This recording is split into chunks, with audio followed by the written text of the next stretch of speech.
क्या महिलाओं के मान सम्मान और स्वाभिमान के प्रति ऐसी राजनीति करना उचित है? वहीं दूसरी तरफ से अखिलेश यादव ने बीजेपी पर सवाल खड़ा कर दिया है कि यदि बीजेपी वास्तव में महिला आरक्षण देना चाहती हैं और नरेंद्र मोदी और अमित शाह ने चुनाव लड़ने या सरकार में रहने के लिए 75 वर्ष की एक अलिखित नियम भी बना दिया था। अखिलेश यादव का कहना है कि महिलाओं के साथ केवल धोखा है और कुछ नहीं।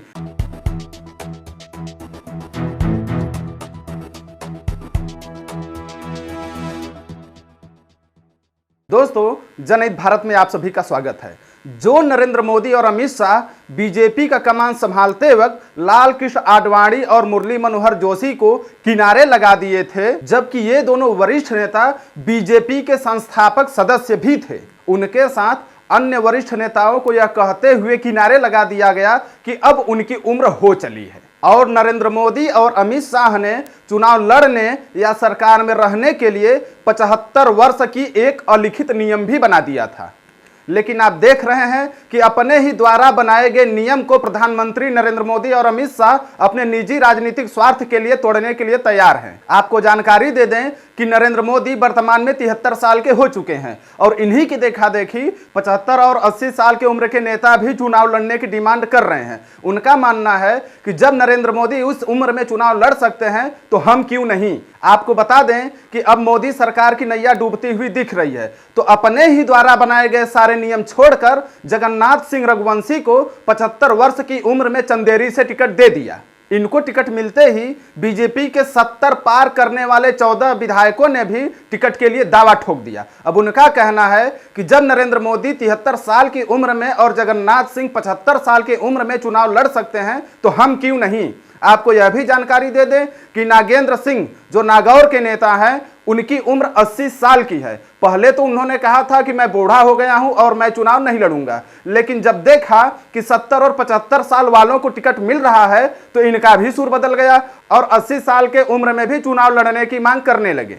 इसके अलावा हम अन्य विधायकों का नाम भी आपको बता दें जो 70 पार वाले हैं, फिर भी चुनाव लड़ने का दबाव बीजेपी पार्टी पर बना रहे हैं। इनका कहना है कि प्रधानमंत्री मोदी की तरह हमारी भी 10 इंद्रियां काम कर रही हैं और हम चुनाव लड़ सकते हैं। ऐसे विधायकों में अजय बिश्नोई जो 71 साल के हैं और पाटन से हैं, सीता शरण शर्मा जो नर्मदापुर से हैं और ये 73 साल के हैं, राम लल्लू वैस जो सिंगरौली से है, इनकी उम्र 73 वर्ष है, गोपाल जी जाटव जो गुना के नेता हैं, इनकी उम्र 75 वर्ष है। इनका कहना है कि मैं किसी को टिकट नहीं लेने दूंगा, मैं खुद चुनाव लड़ूंगा, क्योंकि जगन्नाथ सिंह को टिकट दे दिया गया जो हमसे 2 वर्ष बड़े हैं, तो हमें क्यों नहीं मिलेगा। इसी तरह महेंद्र सिंह हार्डिया, देवीलाल ठाकर, श्यामलाल द्विवेदी, गौरी शंकर बिसेन, यह सभी लोग 70 साल के ऊपर के हैं। इनका कहना है कि जब 75 साल वाले को टिकट मिल सकता है तो हम भी पार्टी के लिए इतना दिन से काम कर रहे हैं, हमें टिकट क्यों नहीं मिलेगा। उधर भाजपा के सांसद और पूर्व मंत्री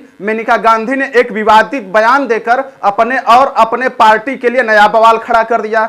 इन्होंने आरोप लगाया था कि इस्कॉन अर्थात international society of Krishna consciousness देश का सबसे बड़ा धोखेबाज है और वह अपनी सारी गायें कसाईयों को बेच रही है। इस पर इस्कॉन ने इस आरोप को पूरी तरह निराधार बताते हुए मेनका गांधी पर 100 करोड़ रुपए का मानहानि का नोटिस भेज दिया है और इस्कॉन का यह दावा है कि मेनका गांधी इस्कॉन के खिलाफ भ्रामक प्रचार कर रही हैं। इसकी पूरी तरह से न्यायिक जांच होनी चाहिए और इस जांच में हम पूरा सहयोग करने के लिए तैयार हैं। उधर ध्यान देने वाली बात यह भी है कि जो बीजेपी संसद के विशेष सत्र के तहत महिला आरक्षण विधेयक द्वारा महिलाओं को वोट साधने की कोशिश कर रही थी, इस महिला आरक्षण पर गठबंधन के आरोपों द्वारा खुद घिरती हुई नजर आ रही है। एक तरफ से राहुल गांधी इस बिल में ओबीसी महिला आरक्षण और अल्पसंख्यक महिला आरक्षण का मुद्दा जोर शोर से उठा रहे हैं, जिससे ओबीसी और अल्पसंख्यक वोटरों को भी अपने पक्ष में ला सके। वहीं दूसरी तरफ से अखिलेश यादव ने बीजेपी पर सवाल खड़ा कर दिया है कि यदि बीजेपी वास्तव में महिला आरक्षण देना चाहती है तो विधानसभा चुनाव में 33% महिलाओं को टिकट क्यों नहीं दे रही है।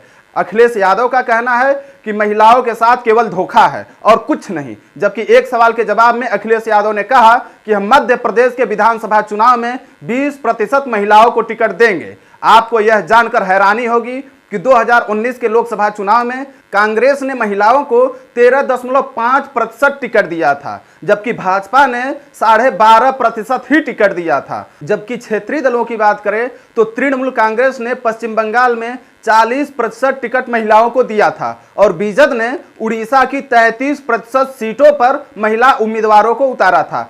अब सवाल यह उठता है कि यदि कांग्रेस और भाजपा दोनों राष्ट्रीय पार्टियों को महिलाओं को इतनी चिंता है तो वह खुद महिलाओं को 33% टिकट क्यों नहीं देते? क्या महिलाओं के मान सम्मान और स्वाभिमान के प्रति ऐसी राजनीति करना उचित है? अगर हमारे द्वारा दी गई जानकारी आपको अच्छी लगे तो इसे शेयर करें, पसंद आए तो लाइक करें और सब्सक्राइब करना ना भूलें। धन्यवाद।